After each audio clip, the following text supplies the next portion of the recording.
ঢাকায় ডিজিএফআইয়ের সদর দপ্তরের ঠিক পেছনে অদ্ভুত এক স্থাপনা। ২০২২ সালে নেত্র নিউজের এক প্রতিবেদনে দাবি করা হয়েছিল, ডিজিএফআইয়ের এই গোপন কারাগারে বাংলাদেশে গুম হওয়া ব্যক্তিদের আটক রাখা হতো। প্রতিবেদনে গুমের অভিজ্ঞতা সহ নির্যাতনের বর্ণনা দিয়েছিলেন মোহাম্মদ সেলিম নামের একজন প্রবাসী।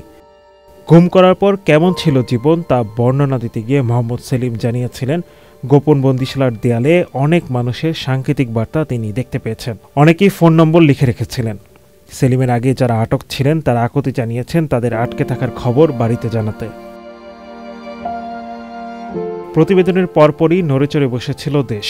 বিরোধী দল বিএনপি জাতিসংঘের তত্ত্বাবধানে তদন্তের দাবি জানিয়েছিল। বিভিন্ন রাজনৈতিক দল বিবৃতি দিয়েছিল, এমনকি কর্মসূচি পালনের ঘোষণাও দিয়েছিল। কিন্তু এরপর বহু ঘটনার পেছনে চাপা পড়ে যায় গুমের সেই রহস্য। চাপা পড়ে যায় গুম হওয়া ব্যক্তির স্বজনদের আর্তনাদ। মানবাধিকার সংস্থাগুলোর হিসাব মতে ২০০৯ থেকে ২০২১ সালের সেপ্টেম্বর পর্যন্ত ৬০৫ জন গুম হয়েছেন। আন্তর্জাতিক মানবাধিকার সংস্থা হিউম্যান রাইটস ওয়াচ ১০ বছর ধরে অজ্ঞাত স্থানে আটকে রাখা ৮৬ জনের তালিকা প্রকাশ করেছে। গুমের তালিকায় বিএনপি সহ বিরোধী রাজনৈতিক দলগুলোর নেতাকর্মী ও অরাজনৈতিক মানুষও রয়েছেন। তবে বেশ কয়েকজনকে আটক দেখানো না হলেও মুক্তজীবনে ফিরে আসার পর আর মুখ খোলেননি। এমনকি তাদের কোনো কিছু মনে পড়ছে না বলেও পরবর্তীকালে জানিয়েছিলেন। এ তালিকায় বুদ্ধিজীবী, বিশ্ববিদ্যালয়ের শিক্ষক ও সাংবাদিকও রয়েছেন।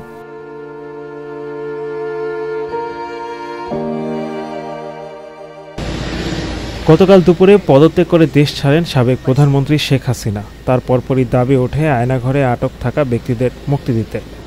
আয়নাঘর থেকে মুক্তি পান জামায়াতে ইসলামী সাবেক আমির প্রয়াত গোলাম আজমের মেজ ছেলে সেনাবাহিনীর সাবেক ব্রিগেডিয়ার জেনারেল আবদুল্লাহিল আমান আজমে।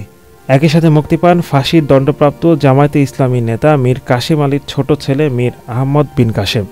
আজ সকালে জামায়াতে ইসলামীর ভেরিফাইড ফেসবুক পেজে এই তথ্য জানানো হয়। এদিকে গতকাল রাতে কর্নেল শামসের নেতৃত্বে ২০ থেকে ২৫ জন সাবেক সেনা কর্মকর্তা ও গুম হওয়া ব্যক্তির স্বজনরা রাজধানীর ক্যান্টনমেন্টের কচুক্ষেত এলাকায় অবস্থান নেন। তারা গণমাধ্যমকে বলেন, ডিজিএফআইয়ের আয়নাঘরে অনেক মানুষকে অন্যায়ভাবে বন্দী করে রাখা হয়েছে। বন্দীদের ছাড়িয়ে নিতে আমরা অবস্থান নিয়েছি। তাদের অক্ষত অবস্থায় হস্তান্তর না করা পর্যন্ত আমরা ফিরব না।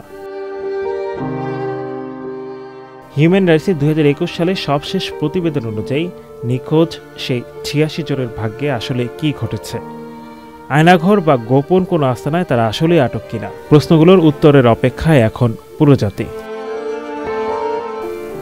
Adnan Delwar, channel I.